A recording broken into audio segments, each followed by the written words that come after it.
Is the future of transportation only going to be defined by vehicles, batteries, chargers, and software? What if customer experience is the real differentiator? In this episode of Field Frequency, I'm joined by Omar Riahi with Percepta.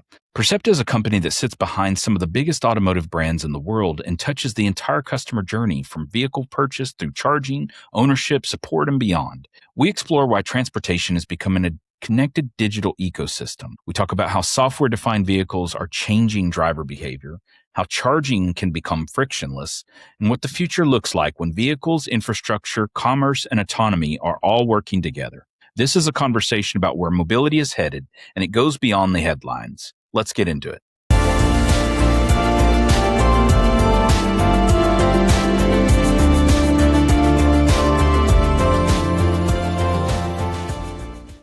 Welcome to another episode of Field Frequency, powered by Field Advantage, an IT field services company specializing in the maintenance and operation of critical infrastructure, and that includes EV charging networks. Today, I'm joined by Omar Riahi, who is over global EV enablement and sales development at Percepta. Hi, Omar. How you doing? Hi, Jason. How are you doing today? Doing well. Glad to have this conversation with you. Thanks for coming on Field Frequency. I wanted to kick off the conversation with your professional journey into the automotive and mobility space and what led up to Percepta, and then let's outline the Percepta story. What the company's doing inside the mobility ecosystem, and let's get into it. Absolutely. So I'm Omar Riahi. I started at Percepta back in December of 2019. It was 6 months after they opened the Houston office. They were expanding, their presence in the U.S. to have a new contact center to handle specific. One of our joint venture partners is a global leading automotive OEM, and they wanted to expand it to their truck team. So I got hired on as an agent, and I'm ASC certified. Back in the day during high school, I took automotive tech. I loved it, but I didn't make a career of it. So I got to utilize all that knowledge as an agent because basically I could talk to the service departments in their language. I understand what was happening, what the problems were, what parts were needed, what the repair consisted of. And from there, I then got promoted to an interim team lead where I ran a team. It was on the truck team. I was basically the assistant to the business operations supervisor. And then I got promoted to a team lead, then a business operations supervisor where I ran the entire company passenger vehicle team nesting program. That is where agents come out of training and then they sit with me for 2 weeks and I walk them through the systems, the process, how to handle certain cases. And then from there, I moved to global mobilization. That was project implementation. I also founded the BEV team for the OEM, and that team consisted of handling all the electric vehicle calls, which gives me the absolute unique perspective is that we touch the entire customer lifecycle. I get to deal with the customer from pre-sale all the way to resale, and every step in that journey in between. I get to discuss home charging, public charging, adapters, vehicle to grid, vehicle to home, vehicle to load, energy solutions, energy rewards, and then on top of that, the vehicle side too. Software-defined vehicles, connected services, stuff like that. So I get to see all the issues that customers are having, and then I went from, after I was in global mobilization, I went to global EV optimization, where I got to utilize all that knowledge to work with engineering directly to improve the product and the customer experience. So that has been a tremendous feedback loop to the OEM where we literally we have 3 times a week we meet with them, we discuss what issues we're seeing, and they resolve them. And it is completely enhanced the EV ownership customer experience. Our joint venture partner who owns us, their product is now number 1 on the best EV ownership experience for the US, and they are, every day it gets better and better. But I get to see customer pain points, customer friction, gaps in the customer journey, which home charging, public charging, everywhere. And that is what gives me the absolute unique perspective that I also work with CPOs because all the CPOs are part of our OEM partners network. So it doesn't matter. If they're in the network, they're going to call us when the vehicle doesn't work because they trust the badge on the vehicle. Mm-hmm. So Percepta, and then I got promoted to global EV enablement just January. So that is my professional journey. I've been at Percepta 6 years and 4 months now, and it has been fantastic. I've got to be on the front lines of EV adoption, help reduce customer pain points and friction, and improve the ownership experience, which will all lead to EV adoption. Because if the customer doesn't trust the product, the process, or the support, they don't buy in. That's right. That's right. And to explain what Percepta is a 26-year-old automotive customer experience company. We were founded in 2000 as a joint venture between a global leading automotive OEM and T-Tech. And T-Tech is a global customer experience company. Percepta, we strictly do automotive, and we have 9 OEM clients, but T-Tech does everything. They do healthcare, financial, government sector, which is utilities, travel, entertainment. Anytime you have to call a service number, most likely it's them, and they have multiple verticals. But Percepta is strictly automotive. And so in 2018, the decision was made to expand our capabilities from just this one luxury OEM that we were partnered with to their entire product lifecycle. So we now touch every vehicle. The multi-million-dollar supercar, we have white glove concierge service, down to the work trucks, down to the vehicles, vans, fleet applications. We touch it all, including dealership support. This is where Percepta is unique. We also do B2D, business to dealer. We are the back-end support for OEM dealerships. When they say they call the manufacturer, they're talking to us. We're the ones doing the warranty approvals. We're the ones getting the loaner rentals. We're the ones doing technical assistance when the technician can't figure out how to diagnose the vehicle or what next steps. That is all of us. That entire back-end support model for the OEM dealerships is us, as well as their CPO network. So if a customer has a problem at a charger at their dealer, they call us. We also do onboarding, which is the biggest one that I've been pushing lately for EVs. Even best case scenario, if you get the best sales guy on the planet and he covers it all in the sales part, it's too much. It's way too much to cover home charging, public charging, adapters, subscriptions, how the vehicle works. So what we do is once a vehicle is sold, we send a welcome call and we let them know. And if the customer wants, they can sign up for an onboarding where we will do a video tour of the vehicle, reveal the Easter eggs, answer any questions the customer has. And we love to do it around 72 hours because that's when you've had the vehicle for 3 days and all the questions pop up. So we literally assist the brand and the dealership in guiding, onboarding a customer to a rewarding ownership experience. And the best part about our proactive solutions is that we not only show you the vehicle, we let you know where to get help and where to find help. Specific self-help articles. There's a QRC code on the charge port you scan that no one knows about that leads to a quick help website that answers the top charging questions that we see. We worked really hard to improve the EV ownership experience, and it's taking off. We're filling in the gaps, and there's new vehicles coming that I'm really excited about that will just help all the lessons we've learned, we've applied, and this will be the best ownership experience yet. Fantastic. So double clicking on the port of the EV, you're saying that the charging port door, when it's open, there's a QR code. There's a QR code right there that you scan, and it takes you to a charging assistance webpage that that has troubleshootings for the top drivers that we see that people call in for. How do I do this? Everything from the mobile charger, home charger, public charging, and adapters. Wow. As well as our chat team, we have a digital engagement team. We also have a text message team that is a specific one where the customer can sign up and text any hour of the day and get support. And then also the phone number to call support if you need real-time human assistance. Yeah. That 72-hour post-sale support call and kind of, intro to your car 101. If a consumer goes through that and then wants a revisit, is that an option for them? That I am unsure of. I believe there's ways to do it. But the whole point of for the proactive solutions that we have is we also do roadside. And so here's the best part. This is one of my favorite programs that we launched.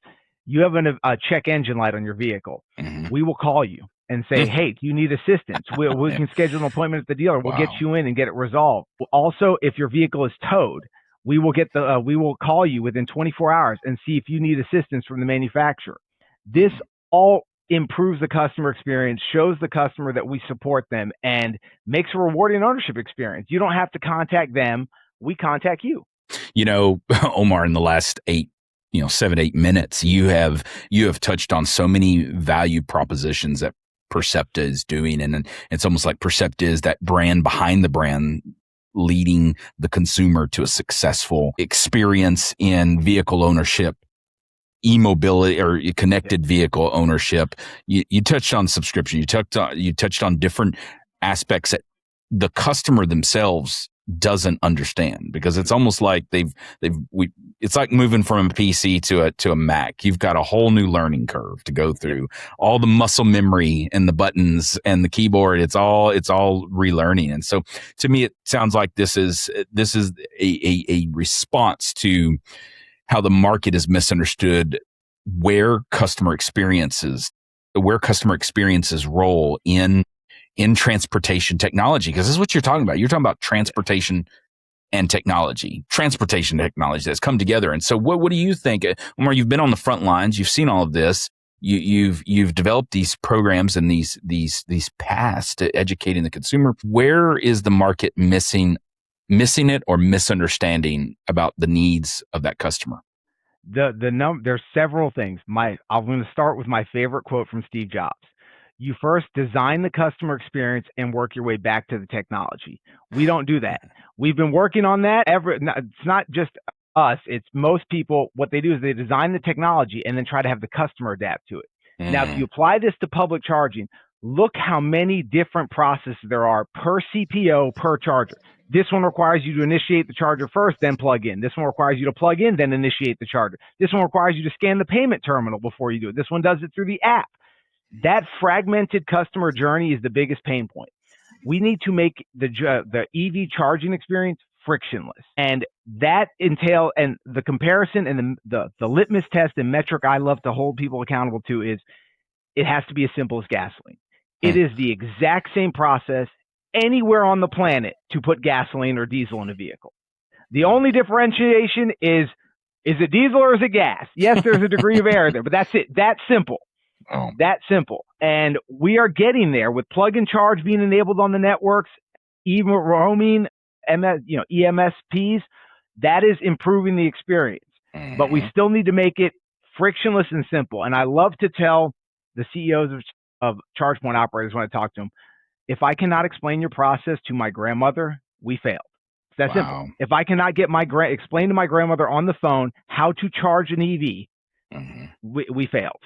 And that is where customer experience plays the absolute key part, because you have a software-defined vehicle, you have new fueling type, charging, you have a new process, and it varies per CPO and OEM. And then they have to learn the two different home charging, J1772, public charging, CCS1. If it's Europe, CCS2. And luckily, the industry is moving to the NACS port, but just the complexity between the multiple charge port couplers, the multiple adapters, what supercharger works with the EV, new non-Teslas and doesn't, how to navigate to a charger, do I have range? This is where customer experience at Percepta own the space. We are unique because we own the entire customer lifecycle. No one else does. So we have insights, outcomes, and processes and support things that people can only dream of. And this is why we are the best. As my senior vice president of business development and customer success, James Goldberg, says, we are the automotive industry's best kept secret. I can see why. Let's talk about vehicles as a connected platform, or maybe vehicles to connected platforms. Vehicles, obviously, passenger light duty vehicles, they've evolved. They are a part of a digital platform now of software, of services, subscriptions, payment interfaces. Just echoing some of the things you already said, the charging interface from your vantage point, from the role that you're in and what you're doing in the market. How fundamentally is this reshaped the transportation that we've known? It has completely shifted it. So we are a global company. So I get to see all this on a global scale. Every single market, Europe, Asia, Australia, Southern Pacific, Thailand, Vietnam. The way connected vehicle platforms have changed the just the EV, just a vehicle ownership experience, it's everything. Because you're seeing some of this technology from the EVs matriculate into the gas vehicles now. And it has changed it completely. You have a software-defined vehicle. I love to tell people the simplest way to explain that is it's a big cell phone on wheels. If you think of a cell phone, when it vibrates, that's an electric motor vibrating it. So you just scale it up. And so what it's changed is makes it simpler. It's a simpler thing.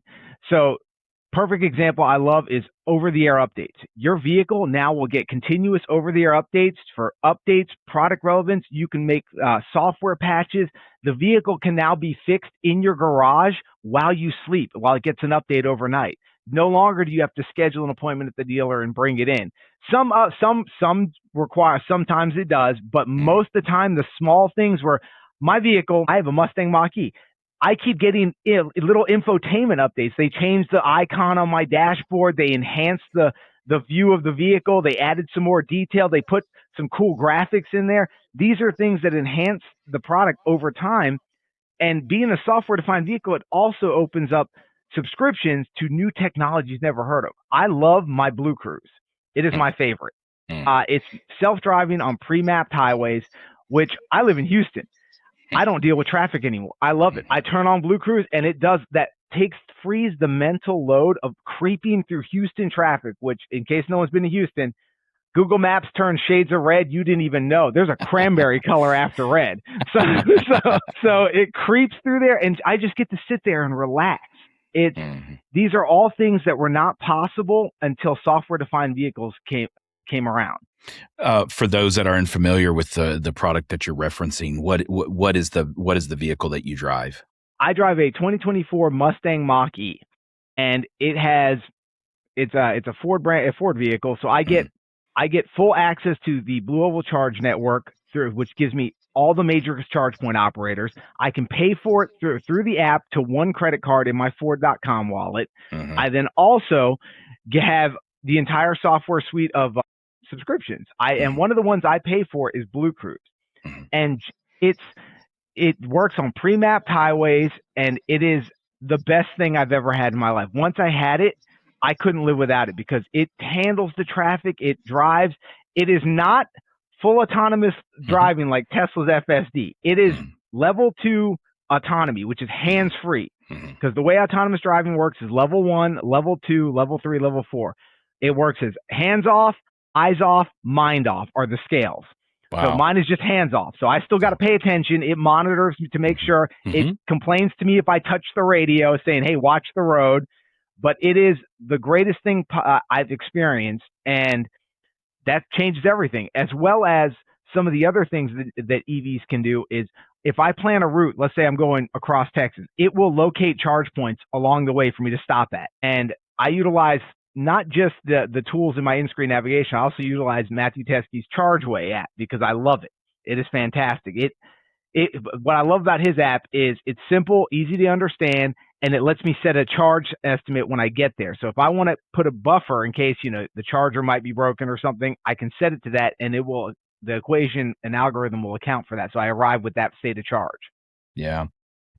On the field, full service driving rather, even that in Tesla, it's still monitoring, doing the same thing. If your hat's too low, it's going to let you know. If your sunglasses are on, it's going to let you know, I can't see your eyes. I don't know. Maybe your eyes are closed. So all those control points are in place to protect us. So yep.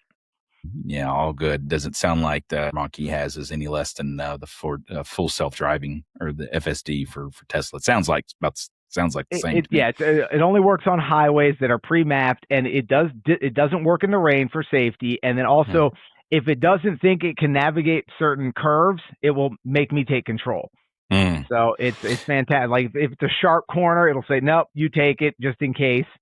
So for safety purposes, it put safety number one, and I'm not gonna lie, it took me about 9 months to trust the vehicle would stop in traffic. After that, it's got my full support because in Houston, you can be going 65 to 0 in maybe a mile, and I didn't think it would stop, but it does. So it's once it earns your trust, it's the greatest experience ever. It's so relaxing. I want to move over to conversation around just mobility and the ecosystem at a macro level.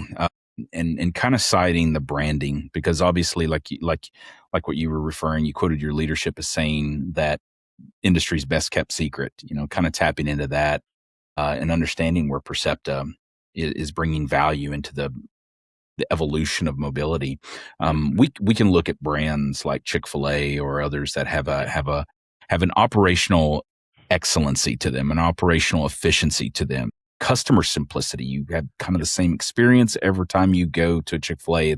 It's consistent, whether you're in Houston or San Antonio or another state. It's going to be about the same experience. When you look at the e-mobility sector, who is trying to understand that aspect of it and execute a friction reduction? I don't know that we'll be able to have friction elimination, but at least a reduction of it. Or is our industry still underestimating how important it is for us to be pursuing that Chick-fil-A excellence?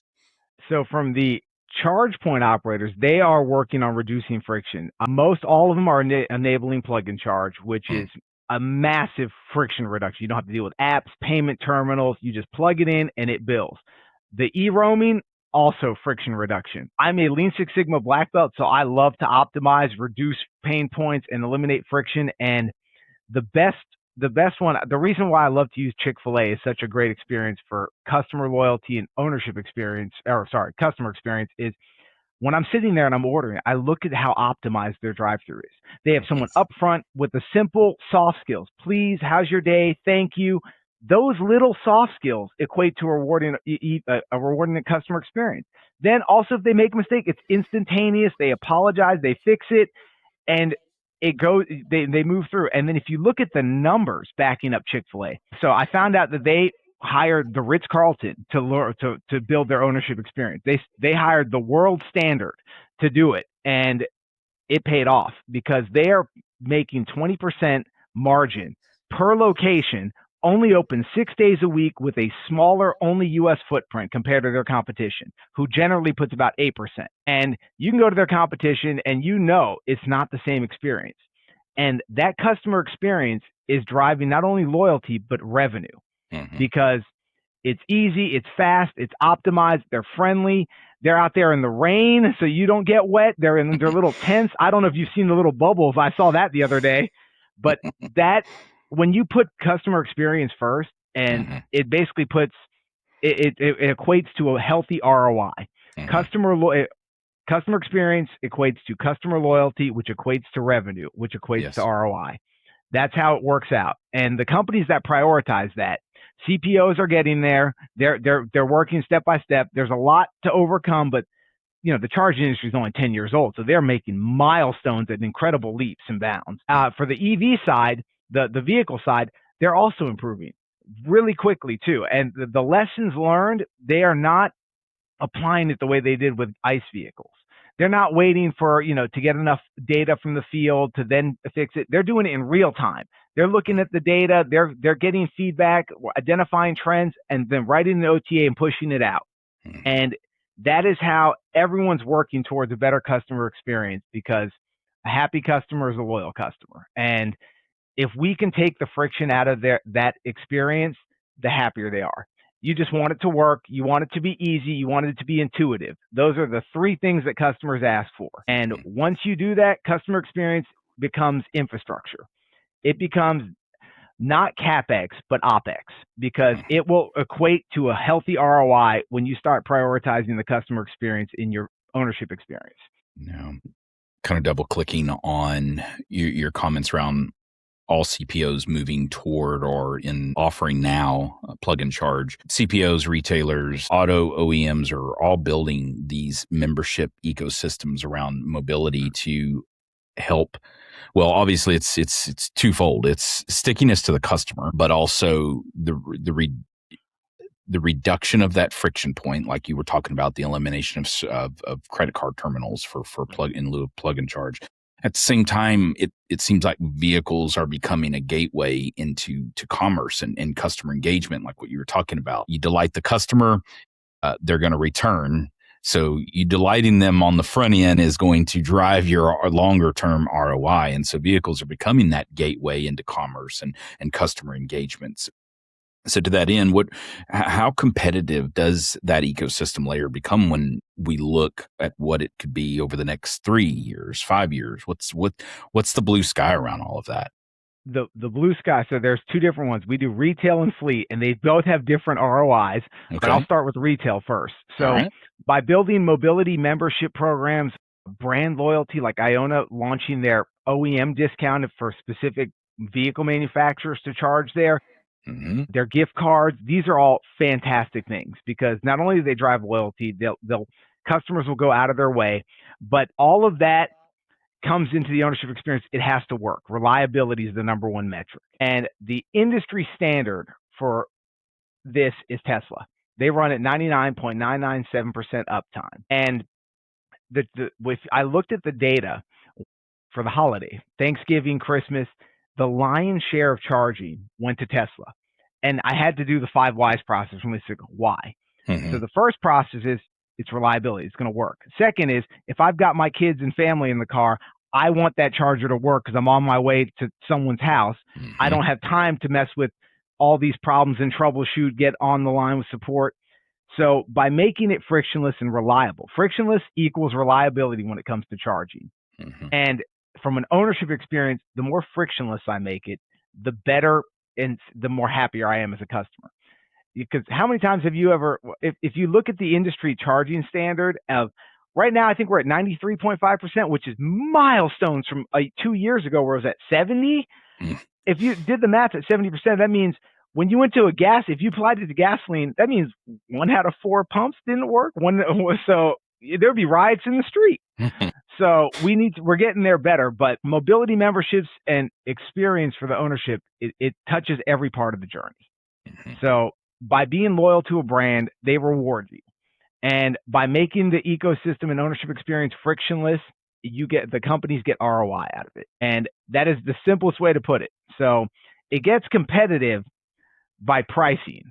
And that is from a charging perspective, that's so many variables. You have the PowerPoint agreement with the charge point operator. You have the price of the utility, what it costs to generate the power. But we see time of use pricing models that are competitive. We also see the biggest success is brand membership discounts for charging.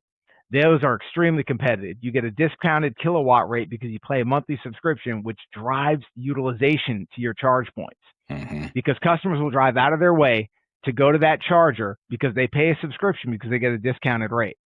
That's wonderful. Absolutely wonderful. Yeah.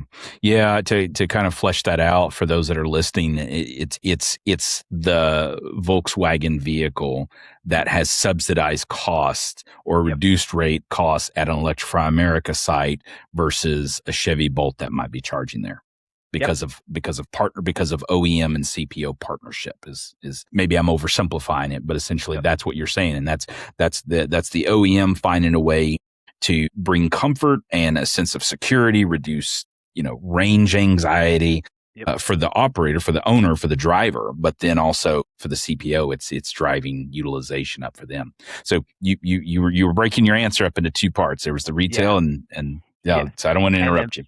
So fleet, their operational, their ownership experience is reduced total cost of ownership. Diesels, man, they get expensive, and trying to operate them. I'm on an EV school bus task force here in Texas, and just the thought when I talk to these school districts, they get all happy when they realize they can reduce their operating expenses by reducing the diesel cost. But then they get afraid when it comes to charging, which is there's an absolute correlation with retail customers on that too. They're afraid of charging, and if you look at a root cause analysis of why they're afraid, it's because it's unknown. They don't understand it. They don't understand what a kilowatt is, the difference between a volt, a joule, an amp. They don't know the different couplers. And when it comes to fleets, their primary focus is on uptime. And an EV gives you higher uptime because it charges, depending if you're running 24/7 ops, you could have 3 vehicles, one charging while one's in service. Depends if you're doing, night and day operations, open 8 a.m., close at 5, maybe a skeleton crew at night. Depending on their fleet setup, they also can see the value in, I don't have to pay for diesel. I get reduced maintenance costs. EVs only require cabin air filters, tires, and wiper blades. If you are using one pedal driving, you never change brake pads. So there's actually a study out there I saw on LinkedIn where a guy who drives Uber with his EV has 216,000 miles on his original brake pads because he does one pedal driving, which is amazing. So if I'm looking at that from a fleet manager perspective, I have reduced maintenance costs. I have reduced gas fuel costs. I have the ability to run to use my vehicles for vehicle to building. So that's a fun future value stream proposition that no one likes to talk about, but it is so valuable for fleets.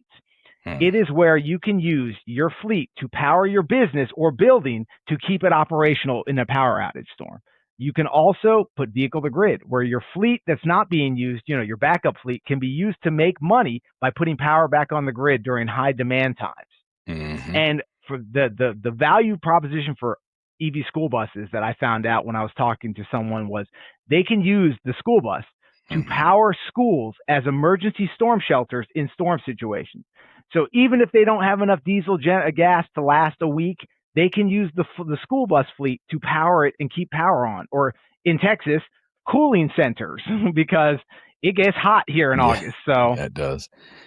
And from a fleet go ahead. No, go ahead. Yeah. No, keep going. From a fleet perspective, it's a completely different focus, but they're all focused on the same thing: reduce total cost of ownership and a frictionless customer experience. The fleet manager doesn't want a down vehicle because that's a loss of revenue, and the per retail customer doesn't want their vehicle down because that's a loss of transportation. So it's all towards frictionless ownership experience. They have different ROIs between fleet and retail because we support both and luxury brands, and it is basically the simplest part. So if you make it frictionless, you have a reliable vehicle that gets software updates while you own it that prevents you from having to put it in the shop to get a service done on it, reduce maintenance costs. Everything equates to a happy ownership experience. Yeah. On the fleet side of things, especially in the vein of the school bus commentary, if the design of those products, the OEMs, bringing to market school buses, electric powered school buses, if those purchase prices could be reduced, I mean, school buses move more people any given day than any other public transportation system in the U.S., and they're operating, 9 months out of the year or something like that. 8 months out of the year. It's 9-10 months out of the year. So it's like they should be the ones to be moving, because not only is it a reduction of operating costs for the vehicle in terms of fuel, because diesel prices, I remember I used to see a P&L that had diesel costs for school school buses, and it was always over budget when it came to diesel purchases. And you look at the operating costs, maintenance costs are reduced. There's so much. It's a no-brainer for migrating to. Just got to get that acquisition costs down on the vehicle themselves. They're just so expensive, but it totally makes sense. I was talking to the superintendent of a school district. I can't remember his name. It was Dr. something, but he said his concern was with EV school buses. It's laughable, but it was a hilarious joke he made. He goes, "I'm afraid the kids might be all late to school because they won't hear it coming. Because just think how loud a school bus is when it comes down the street. They won't. If they're running late, it goes by without them." And I was like, "That's a good problem to have. Noise reduction, carbon emissions reduction. Yeah, you don't have to smell diesel while they're going down the street. The smell of it. Also, I mean, that's a good problem to have. Where I reduce noise, carbon emissions, and diesel soot by making the vehicle electric. Yes, your kids might be late to school, but because they didn't hear it coming. But that's a side effect of it." Yeah. They pull up to the school ahead of pickup time, and they're waiting. They can't be running the buses because all the fumes will be gassing out to school, and then they got to turn them off. So then turns into basically a sauna in there. By the time the kids get out of the school and on the bus, they're climbing onto a sauna, especially here in Texas. So electric powered vehicle, it's cool and nice, and it's quiet, and it's not polluting anything. I was recently hiking up in Mount Zion with a friend of mine, and there was some shuttle buses, and they were the articulate. So the articulating bus that, basically the brake in the middle where they can make the sharp turns, but those were 100% powered electric, and they had signage all, talking about, emissions reductions, all the stuff that they were eliminating with these electric powered buses shuttling us hikers, up to the hiking point to go up into the mountains. And yeah, Well, another fun thing when they gave me a tour of one of their electric school buses, it's even a better driver experience because on the button on the steering wheel, the door opens electronically with a little, like how you toggle your volume. No more swinging that back and forth. It's easier. It still has air brakes, but it's just so much. It's a better drivership experience also because I can just open the door with my thumb instead of having to swing it open and closed all the time. And it can have a suite of sensors that you wouldn't even think about. It has cameras on it, so you can see if a child is cleared the bus behind your blind spot. You can make sure that happens all the time. Cars drive past with the stop sign out that's flashing. It can warn the driver that's happening so they can stop the children. There's so many things with software-defined vehicles if we start applying them in fleet applications too. Well, Omar, we're giving a free commercial to the Bluebirds and Thomas buses of the world, so we probably better just move on. But it's fascinating. To your point about a mobile door opening versus a switch, obviously there is a behavioral change with these digital devices that we are driving now, these software-defined vehicles. And so as they become more increasingly software-defined, connected, autonomous enabled, this has got to be reshaping the driver behavior. It's reshaping the driver behavior, and it's creating expectations with the consumer, with the operator, with the owner. Are we underestimating the psychology in the different transportation that we see today versus yesterday and where we're going? I mean, the vehicle is becoming, once the vehicle starts behaving more like a digital assistant, and it's going to condition the drivers in a different way. What's your comments around that? So consumer behavior, I'm going to relate my own personal experience. I have phone as a key. Do you know how many times I never take my key with me? I take my phone and I walk up to the vehicle, it unlocks. I walk away, it locks. All I have to do is be sitting in it, and that's it, and it will turn on. If it doesn't, there is a procedure for that in case you lose your phone, or in my case, I got my phone wet and I had to drive from Austin back to Houston without a phone, but I got here. There's procedures for that. But software-defined vehicles are definitely changing behavior. I know better. I go to the dealer and I forget my key fob. They can't work on the vehicle without the key fob and things like that. So you become used to the capabilities of these software-defined vehicles, and then you go back and you can't think, how did I live without this? I can control my whole vehicle from my phone. I can start the climate control. I can turn on the seat heaters. I can honk the horn if I lose it in a parking lot. I can do all these things from the vehicle that are capable because it's software defined. Things you were unimaginable to do before on the vehicles. And as you become used to them, they add more and more functionality and things change. My favorite is for software defined vehicles, we're just scratching the edge cases of these things. Imagine if you're using your ADAS, your emergency autonomous driving advanced safety systems or self-driving. You have cameras everywhere.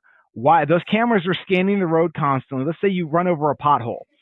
Why? That is software in future state. I think that software-defined vehicles will scan that pothole and then communicate to open a ticket for the county or the state to fix that pothole. And as enough vehicles go by, that ticket becomes a priority because so many have been opened, it'll get executed. And I read a fascinating study out of University of Texas talking about autonomous intersection management, where in the future state, they will have an AI that will control the intersection. So no more stoplights. What the AI will do when we move over to vehicle to V2X, vehicle to everything, where your vehicle communicates with the other vehicle across to the intersection, as you approach it and it's self-driving, your AI in the vehicle will communicate with the intersection management. It will assign you a time slot and then shoot you through the intersection at full speed, which now, it didn't delve into the minutia of it. Like, well, what happens if an older vehicle is driving through that intersection? So it might have to be its own on specific lanes, or like Tesla has the tunnels, maybe, etc. But that is the future state of software-defined vehicles, and we are just barely scratching the capabilities right now. I can watch YouTube videos on my screen in my vehicle while I charge. That's never had that functionality before.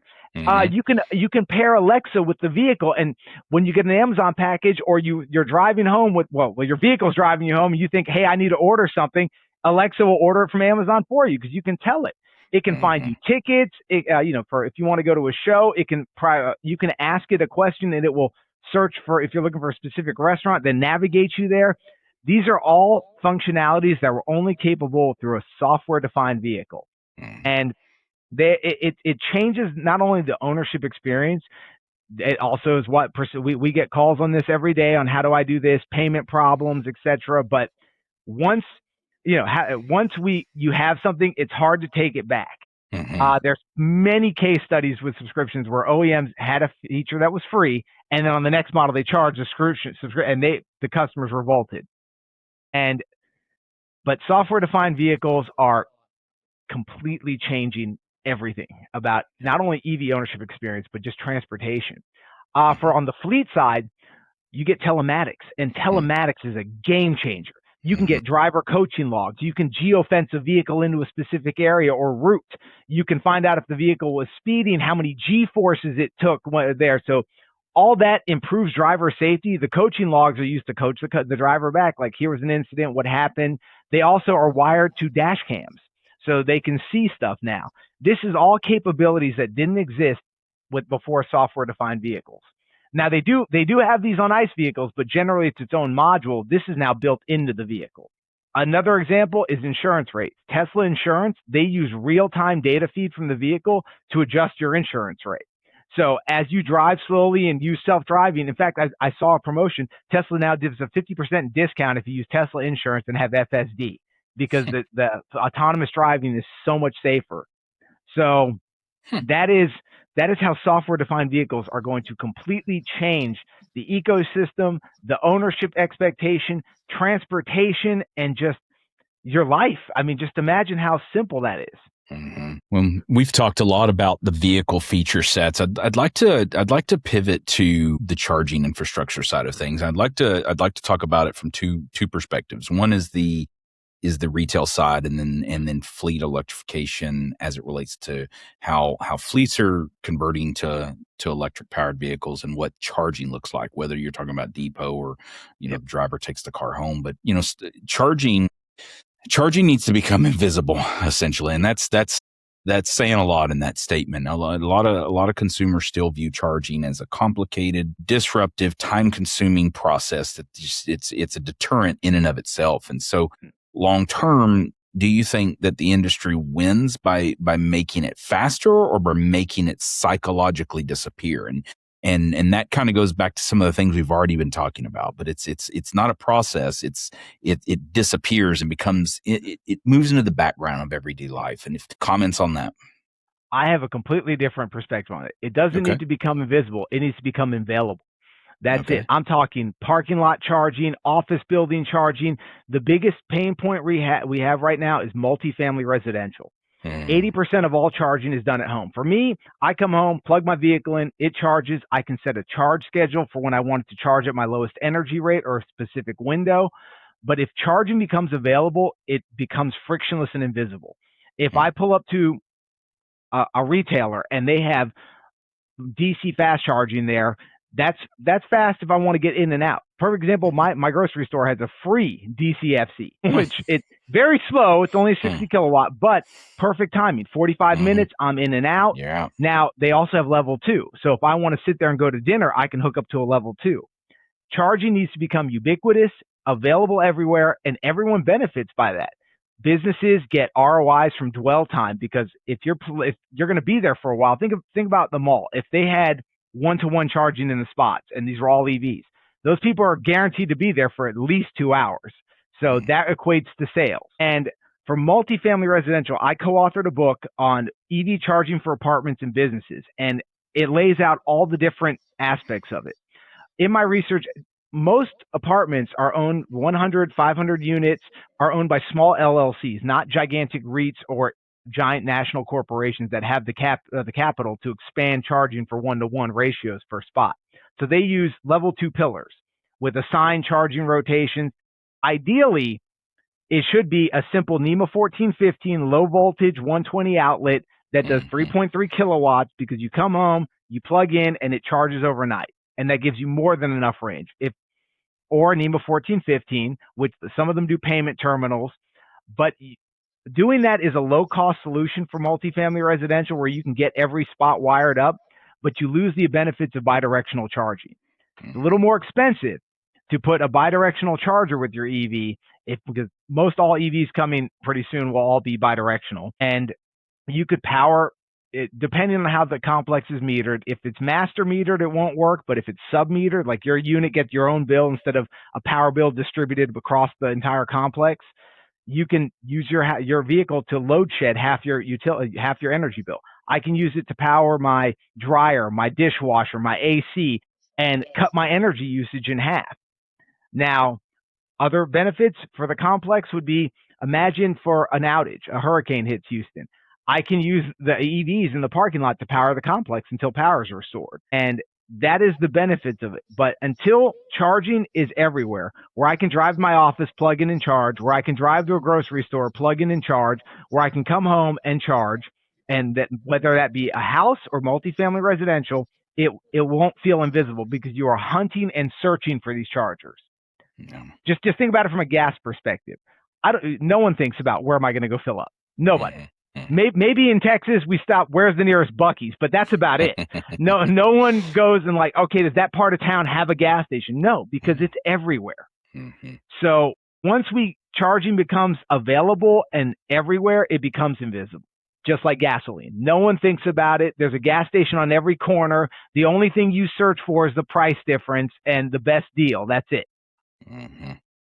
Yeah. Like your comments around fleet electrification, because we're talking about charging as it relates to the consumer. But one thing I've heard you talk about is how fleets are beginning to solve the home charging need. And so this obviously doesn't pertain to like the school bus fleets. This is more the, lower light duty vehicle fleets. And so solving for the home charging aspect of it, the driver is taking the fleet vehicle home like they would their gas vehicle, but there's an opportunity for charging. So what does reimbursement for the driver that takes the work vehicle home look like? What does energy management, the charging coordination, how is all of that brought together? It's through software, I'm sure, orchestration, but how important is simplifying that process?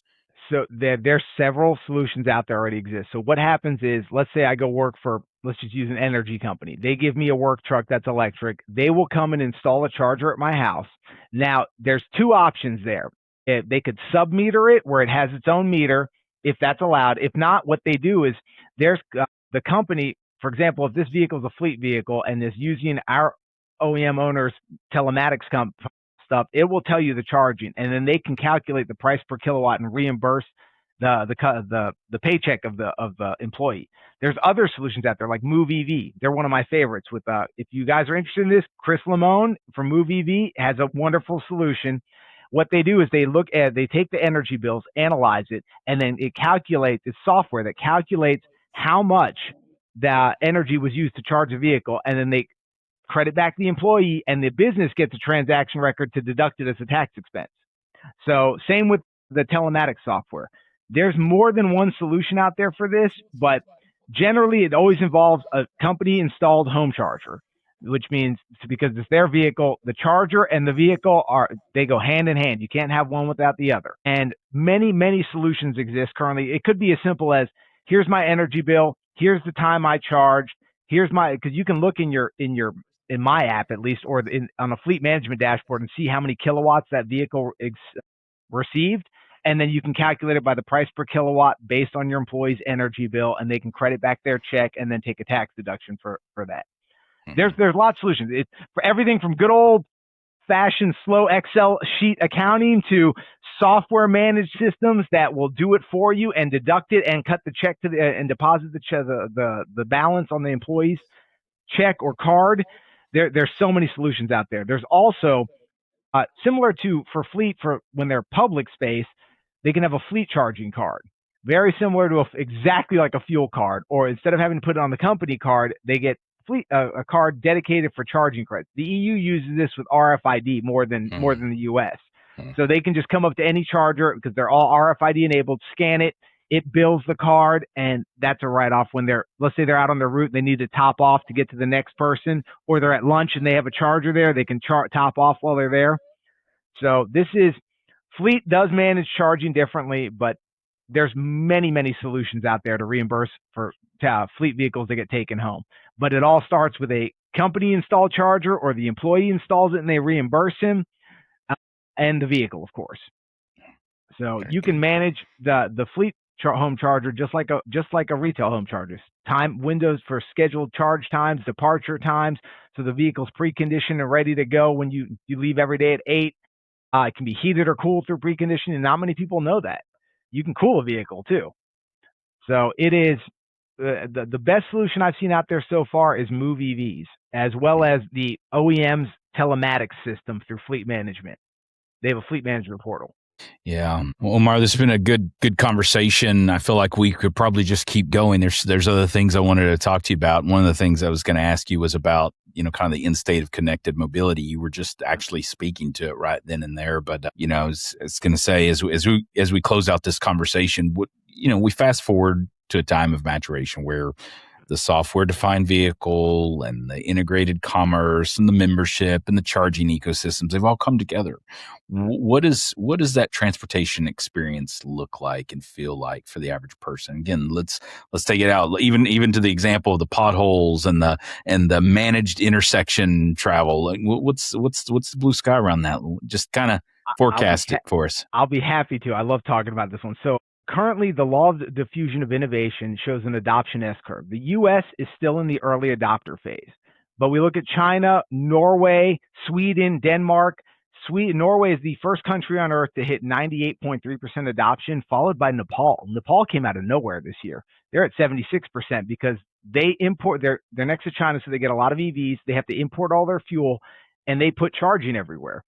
The future state, what I see based on some of the test roads I've seen in Norway, Sweden, Japan, Dearborn, is wireless infrastructure charging induction pads embedded in the highways. So in the future state, you go out to your vehicle or you call your vehicle, wherever it is, if it could be in a fleet, and it pulls up, it's autonomous, no steering wheel, you get in it, then you can drive. I could go from Houston to California on I-10 because it's wirelessly charged the entire way, only having to stop for bathroom breaks and food. Now, some cities that could afford it will probably put it in the city streets, but I only see this on the major thoroughfares, which would require only a smaller battery in the vehicle. 40% of the cost of an EV is the battery.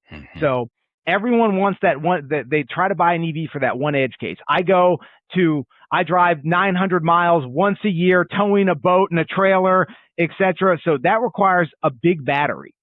E-revs will solve that problem, but if I only use it for daily transportation, I only require a small kilowatt battery, which reduces the cost of the vehicle, which will be charging will be wireless in the roadways, and it'll be autonomous. That will be the future state that I see. Wireless induction charging embedded in the highways. They're testing this in Norway, Sweden, Denmark, Japan, and Dearborn, and Purdue University in Indiana. I saw a test road there. And that will be the future state. That way, wireless charging, even wireless home charging is a possibility. Porsche's doing that with their new Macan EV, and Tesla just patented it too for their robo-taxis. So the vehicle pulls up, parks over an induction pad, and does wireless charging. Don't need to plug in. Don't need to worry about adapters. Don't need to worry about couplers. Don't need to worry about payment. It'll all be done from the vehicle. And that is the future state where that's where we can go. Yeah. And that is as near frictionless as it gets. Wireless charging, self-driving, a connected vehicle that is basically a portable, office or lounge, whatever you want it to be, that I can play games, watch movies while it drives me and handles it. That completely changes the driver experience. Oh yeah, and for me, if the cherry on top would be that I don't even have to own that vehicle. I just subscribe to it, and it picks me up and takes me where I want to go. Transportation as a service. That is that is coming. Yeah, that's what I'm holding out for. That's what I'm ready for. I'm ready to retire from driving. Ready to outsource that. Don't care about paying for insurance premiums. Don't care about paying these crazy payments on vehicles for they're depreciating. They're just not worth it, and they're parked for 94, 95, 96% of the time anyways, just sitting in a parking space. Well, Well, Omar, this has been a great conversation. I'd like you to share how, for those listening, they could connect with you directly. You referenced the book that you co-authored. I know you got another book that's in the making right now. How would people purchase the one that's out right now, and then how do they connect with you directly? How would they learn about Percepta as well? If you share that as we close this out. The first way to reach us at Percepta is at Percepta.com. You can email me at Omar Riahi at Percepta, or you can contact James Goldberg at Percepta.com. He's the Senior Vice President of Business Development, or Paul Felder, Feder. He is our Vice President of Business Development. If you want to reach out, also TTech.com, because TTech is our parent company, and they have a huge automotive portfolio also. So if not just automotive, anything for TTech.com. But my book is available on Smashmouth, in Barnes & Noble, Amazon. I'm a co-author. I have several other authors, 12, but they're all on there. I believe Lawrence Hart is the main author, Mike Battaglia, Anoop Park. These are some of the big names you guys might know. They co-authored the book with us. That is on Apple Books, Smashmouth, and Kobo, as well as in Barnes & Noble and on Amazon. It is EV charging systems for apartments and businesses. It has an interesting cover. Nice. But that would be the best way. You can also ping me on LinkedIn if you want to get a hold of me. I go to a lot of industry events. I'd be happy to have it discussed with anyone if you want solutions or to find out how you can engage Percepta in our services. And like I said, we touch the full customer lifecycle.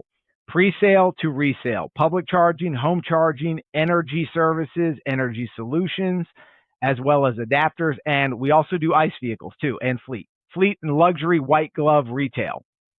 Super high-end luxury premium brands that we do have a white glove ownership experience to, as well as luxury brands.